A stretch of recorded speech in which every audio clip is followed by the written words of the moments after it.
Merci beaucoup. Je m'appelle Massène Papagay, je suis coordonnateur du mouvement M2M, en même temps attaché de cabinet du ministre des Sports. Donc aujourd'hui, j'ai compté organiser cet arbre de Noël-là pour aider les enfants et lutter contre les disparités sociales.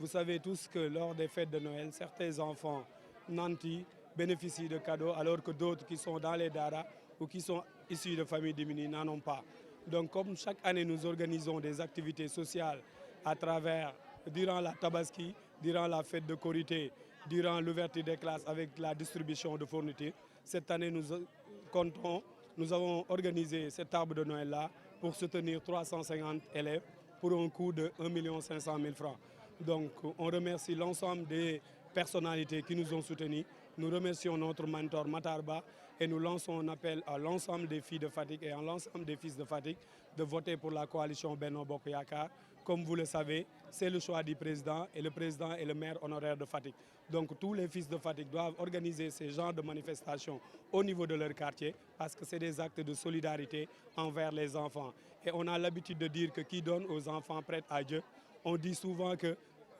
montre-moi comment tu prends en charge tes enfants et je te dirai quel peuple tu seras. Donc nous sommes dans ce sillage-là et nous remercions les femmes du M2M qui se sont mobilisées, plus les jeunes du quartier, parce que c'est une activité qu'on a organisée spontanément pour soutenir les populations en cette période de fête-là, de Noël. Et on va distribuer des cadeaux à 350 enfants, comme je l'ai dit tantôt. Donc les 150, c'est le quartier. Le reste, à savoir les 200, c'est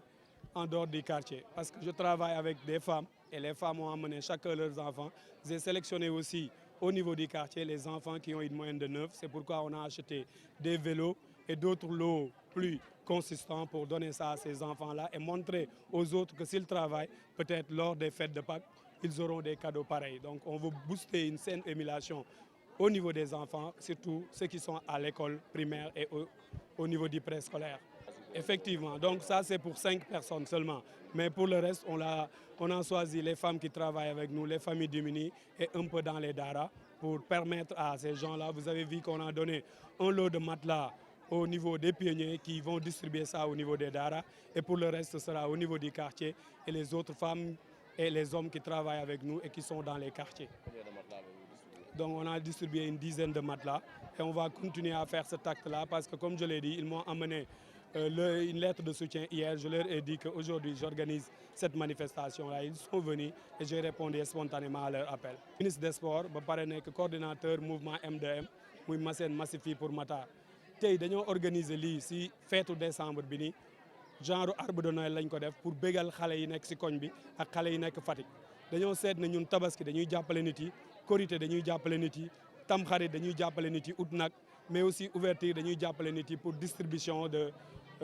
fourniture. Cette année nag ñu ne nañ innové def benn arbre de Noël boo xamante ne dina permettre xale yi nga xamante ne seen papa yi néew nañ doole mbala amuñ lu ñu leen jàppale ak femmes yi nga xamante ne dañoo nekk ak ñun di xëy di gont seen doom yi ñu jox leen ay cadeaux. Mais biñ demee ba si kanam ñu ne pourquoi pas ñu defaale si une saine émulation si lañ jëlee 5 prix yoo xamante ne dañ koy jox ay xale yu nekk fii yoo xam ne moyenne 9 lañ am 9 sur 10 nekk école élémentaire yi nekk préscolaire. Donc ñu ne dañuy tax yeneen xale yi nga am ne peut-être moyenne 5 lañ am wala am nañ moyenne yu ndaw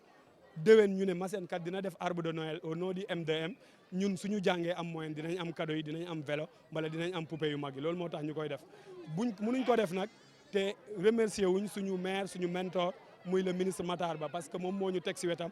ñu am ay moyens am ay relations yoo xam ne dinañu permettre ñuy organiser ces genres de manifestations. Di remercier de passage son cabinet qui a fait le déplacement à sa tête Zakaria Kébé mais di remercier les femmes du M2M aussi nga xam ne Ami Niang moo leen jiital niñ ma taxawee parce que ñoom ñoo tax lu sobre laa bëggoon def depuis semaine passée mais ñu ne ma non dañ koy pousse foog ñu bégal la parce que da nga ñoo yàgg a jàppale si ay financement. Donc di gërëm ñëpp di sant ñëpp di wax ndaw yi fi nekk muy jeunes yi avenir du pays mooy ndaw te xale yi nga xamante ne ñoom ñoo fi nekk nañ gën a góorgóorlu gën a jàng te buñ jàngee déwén incha allahu rabi ay vélo lañ leen indil dinañ leen indil ay ordinateur dinañ leen indi ay portable yoo xamante ne ay tablette dina leen permettre ñu gën a efficace seen jàng gën a jëm kanam. Donc cadeau yi coût bi 1 500 000 la pour 350 élèves